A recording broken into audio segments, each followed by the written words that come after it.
Government Business Order of the Day number 1, standing in the name of Mrs Finocchiaro, the Public Information Amendment Bill 2025, Serial 29, to move that the bill be read a second time. Chief Minister. Madam Speaker, I move the bill be read a second time. I call the next speaker in debate. Opposition Leader. Thank you, Madam Speaker. I rise on behalf of the Labor opposition to speak on the Public Information Amendment Bill 2025. Madam Speaker, let me state at the outset that the opposition will not be opposing this bill. We accept that the drafted change transferring oversight of public information from the Auditor-General to the Ombudsman has the basis in the 2024 Strategic Review of the Auditor-General's Office. And, Madam Speaker, as we heard during estimates, it also has the support of the current Auditor-General. On that basis, we see no reason to stand in the way. That being said, Madam Speaker, it was disappointing to learn that the Auditor-General was not consulted on this very bill. According to his own evidence in the estimates process this year of 2025, the first time the Auditor-General had heard that the bill was going ahead was the day it was introduced into the Parliament. And we don't think that's good enough, Madam Speaker, and I don't think that's what Territorians would expect when we have a government who promised to consult, particularly around key stakeholders when it comes to legislation in the Northern Territory. So yes, Madam Speaker, the opposition will support this bill, but let there be no misunderstanding. This is simply not an administrative tidy-up. This reform cannot be separated from the very broader context of the government's record on transparency and accountability, and it reflects a missed opportunity to strengthen the Auditor-General's office and fully implement the recommendations of the strategic review.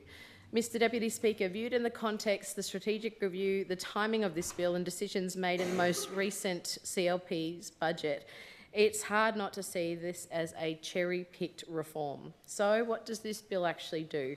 Mr Deputy Speaker, as the Chief Minister has outlined when she introduced the legislation, the bill amends the Public Information Act of 2010 to 1. Remove the Auditor-General's role in reviewing public information, and 2. Transfer that responsibility to the Ombudsman. It also includes transitional provisions to allow the Ombudsman to finalise any ongoing reviews or reports. The government claimed that this is them implementing the strategic review, but we simply believe that is a cop-out, Mr Deputy Speaker. Yes, the review found that the Public Information Review sat awkwardly within the Auditor-General's broader audit role and suggested the government consider whether another body of government be better placed to undertake them. But this was just one recommendation, Mr Deputy Speaker. It was recommendation 14 out of 19 recommendations. They selected the narrowest and least consequential of the 19 recommendations. And unlike this bill, most of the other recommendations do go to the heart of integrity and oversight when it is looking at the Northern Territory's context. They remain completely unaddressed by the CLP government. And we are very disappointed in this, Mr Deputy Speaker. What's missing from this bill does matter. The 2024 Strategic Review of the Auditor-General's Office, led by respected former Tasmanian Auditor-General Mike Blake AM, delivered a damning assessment of the Northern Territory's public sector accountability framework. It concluded, and I quote, "The Northern Territory has the weakest audit legislation in the country." And, I quote, "The Office of the NT Auditor-General is the most vulnerable to executive influence of all jurisdictions reviewed," end quote. Mr Deputy Speaker, it identified critical risks, including no protection from ministerial direction, inability to access cabinet submissions, no statutory mandate for performance audits, severe key person dependency, and chronic funding shortfalls. Mr Deputy Speaker, the review could not have been clearer. It warned that all legislative framework is outdated here in the Northern Territory and that our territory systems are failing and our Office of the Auditor-General is deeply under-resourced. Mr Deputy Speaker, among the 19 recommendations were proposals for an independent appointment process for the Auditor-General, clear legislative protections against political interference, full access to cabinet submissions and decisions, performance audit powers which do not currently exist, and funding to address structural risk and staffing fragility. Mr Deputy Speaker, not a single one of these very important recommendations through the strategic review have been acted on by the CLP government. And when asked in estimates, the Chief Minister gave no indication if or when they would ever be addressed or implemented. Instead, Mr Deputy Speaker, the one recommendation that the CLP has plucked out of the 19 has chosen to adopt and happens to remove the oversight of political advertising from the very office that caught the CLP government out. Mr Deputy Speaker, let's not forget it was the Auditor-General who found the CLP government was in breach of the Public Information Act over its promotion of the Territory Coordinator Bill, a serious breach now conveniently shifted to another office. Some may think, Mr Deputy Speaker, well, perhaps that's the government. We'll get to the rest. But again, Mr Deputy Speaker, we remain quite sceptical because in estimates we learned that the Auditor-General wasn't even consulted on this change. He found out the same day that we did, Mr Deputy Speaker, when the bill was introduced into the Parliament, and during the same hearing when I asked the estimates hearing, Mr Deputy Speaker, when I asked the Auditor-General, and I quote, "Did your office submit a funding bid to implement the recommendations of the 2024 strategic review, and what was the outcome?" Mr Deputy Speaker, the Auditor-General's response was direct, and I quote his answer from the Hansard: "Yes, we put forward a bid as part of the budget process. The bid did not progress any further," end quote. So, Mr Deputy Speaker, let there be no confusion for those listening. The CLP government has zero interest in strengthening transparency or delivering the reforms that the strategic review called for.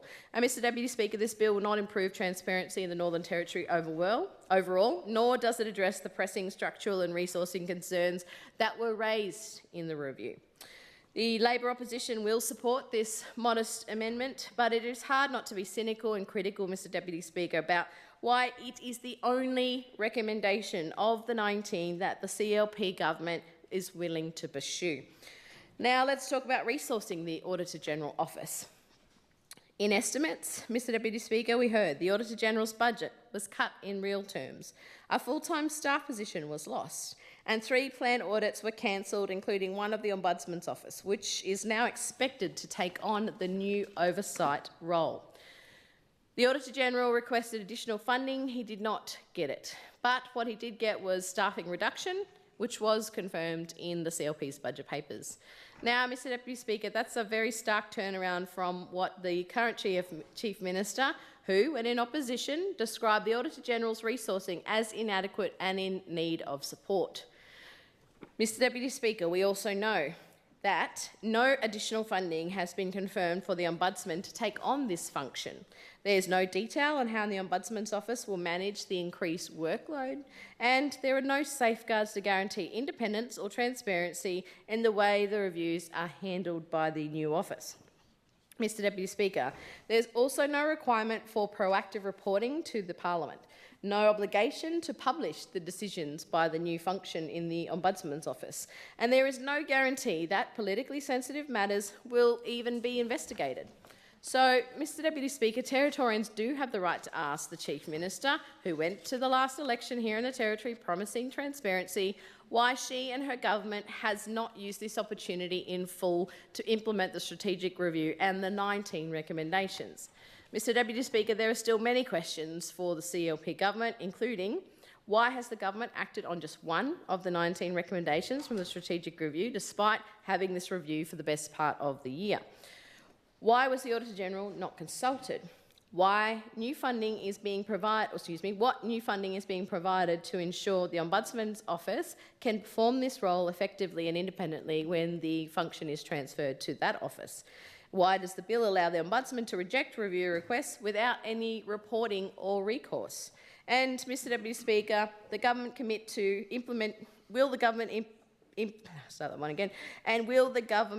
to implementing the full suite of integrity reforms that the review demands? I look forward to hearing the Chief Minister's answer when she sums up the bill in detail. And, Mr Deputy Speaker, The opposition supports modernising the framework for reviewing public information, aligning it with the Ombudsman's Act, which may deliver administrative efficiencies. We do support that. However, we do not support selective integrity reform, which would weaken the Auditor-General's office, remove scrutiny from government and fail to deliver genuine transparency in any process. So, Mr Deputy Speaker, we do call on the CLP government to do the following 4 things. 1, commit to implementing all 19 recommendations of the Strategic Review 2024. Number 2, guarantee funding of the independence for the Ombudsman to perform this role. 3, introduce statutory reporting requirements to Parliament so Territorians know what is being reviewed and why. And 4, legislate performance audit powers for the Auditor-General so that they can do their job, which Territorians expect. Mr Deputy Speaker, if the Chief Minister is serious about integrity, she must embrace the full agenda of reform, not just the parts that remove scrutiny out of her government's way. Integrity cannot be selective when we talk about trusting governments, and oversight cannot be optional for a government who has promised to be open, transparent and accountable. And, Mr Deputy Speaker, accountability cannot be rewritten for political convenience, which is what we are sceptical of at this point.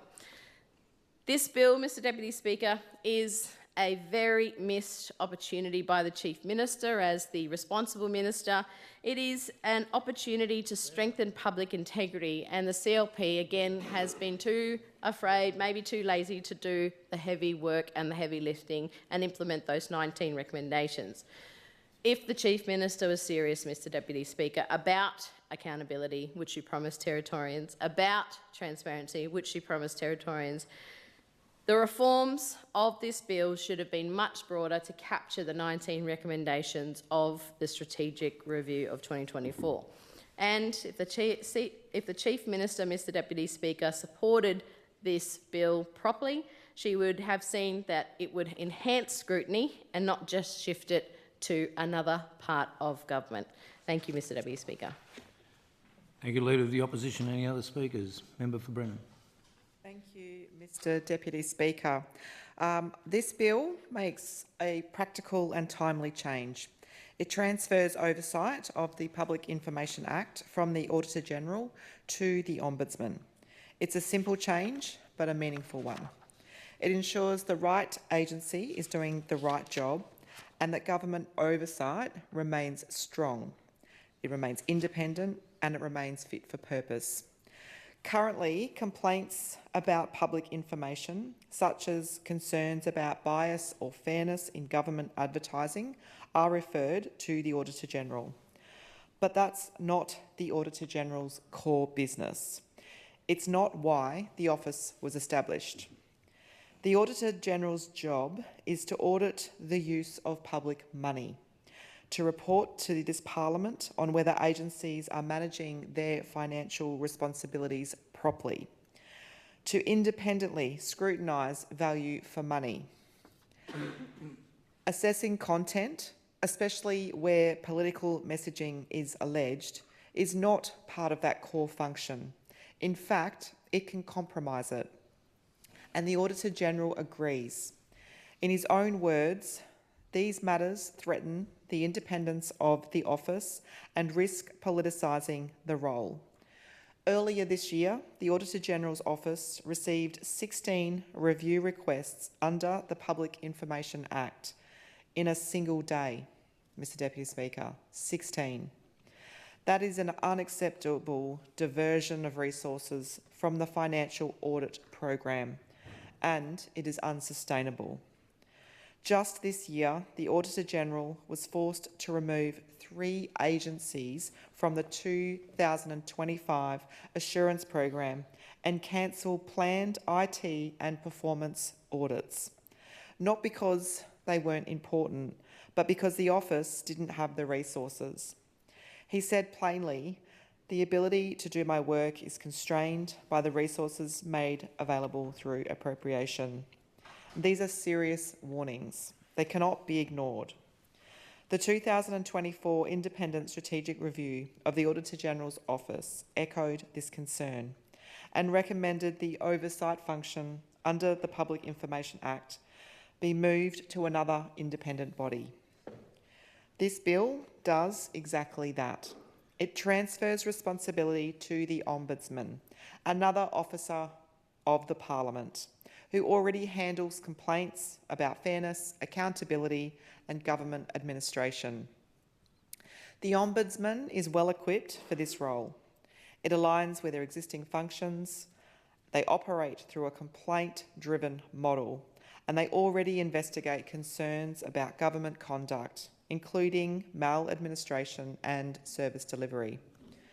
And importantly, the integrity of the process is preserved. The bill gives the Ombudsman discretion to start, continue or discontinue investigations. This is standard practice and protects the system from being misused for political point scoring. That said, we've also built in a transparency safeguard. If a member of this Assembly makes a complaint under the Act and the Ombudsman chooses not to investigate, they must notify the MLA of that decision. That didn't exist before. So this reform doesn't reduce accountability, it strengthens it. It removes duplication, avoids unnecessary politicisation and allows both the Auditor-General and the Ombudsman to focus on what they do best. There is no cost attached to this change, no new bureaucracy, no new office, just a better use of existing resources. Mr Deputy Speaker, our CLP government inherited a net debt from Labor projected to hit $12.3 billion by 2027-28. In that environment, we have a responsibility to ensure every dollar of public spending delivers value, including the cost of oversight and complaints handling. That's why we're streamlining functions, eliminating duplication and allowing our integrity officers to focus on what they do best. Mr Deputy Speaker, this is also about long-term reform. The Auditor-General has raised consistent concerns about outdated legislation, funding pressures and being the most vulnerable to executive influence of all jurisdictions according to national rankings. What this government is doing, unlike the previous one, is listening to those concerns. We are acting on the findings of an independent review. We are making targeted reforms that strengthen integrity and restore good governance. I want to thank the Auditor-General and the Ombudsman for their constructive engagement on this bill and for their ongoing work in support of our parliamentary democracy and transparency. This is a practical, responsible and integrity-based reform and I commend the bill to the House. Thank you, Member for Brennan. Any other speakers? Chief Minister in closing. Thank you very much, Mr Deputy Speaker. We are debating a relatively straightforward piece of legislation this evening. Of course, it came out of the triennial report, as has been discussed by all members. And I think just, the opposition leader raised a lot of conspiracy theories and, if that's her bag, that's a matter for her. But at the end of the day, the Auditor-General made it very, very clear himself in his media statement on the 19th of March, where he very clearly said that it needed to be transferred to another independent statutory officer to stop his role from being politicised. So what we are doing is delivering on a very straightforward component of that reform. Yes, there are many other recommendations as part of the triennial review, but a lot of them actually relate to the Auditor-General's office themselves, so it's a matter for the Auditor-General to do them, not for government. Some relate to government, some are more ideas, I suppose you would say, than things you could actually tangibly implement. Whereas this is a tangible one. It's been asked for by the Auditor-General, it's been raised by the Auditor-General, and we're responding. So I think that's what's most important. I thank the members for their contribution. The question is that the bill will be now read a second time. Those of that opinion say aye, to the contrary no. Aye. I think the ayes have it. The Clerk? A bill for an act to amend the Public Information Act 2010 and for related purposes. Chief Minister. Mr Deputy Speaker, I seek leave to move the third reading. Is leave granted? Those of opinion say aye. Aye. No objection. Leave is granted. Minister. Sorry? I move that the bill now be read a third time. The question is that the bill be now read a third time. Those of that opinion say aye. To the contrary, no. Aye. I think the ayes have it. The clerk. A bill for an act to amend the Public Information Act and for related purposes.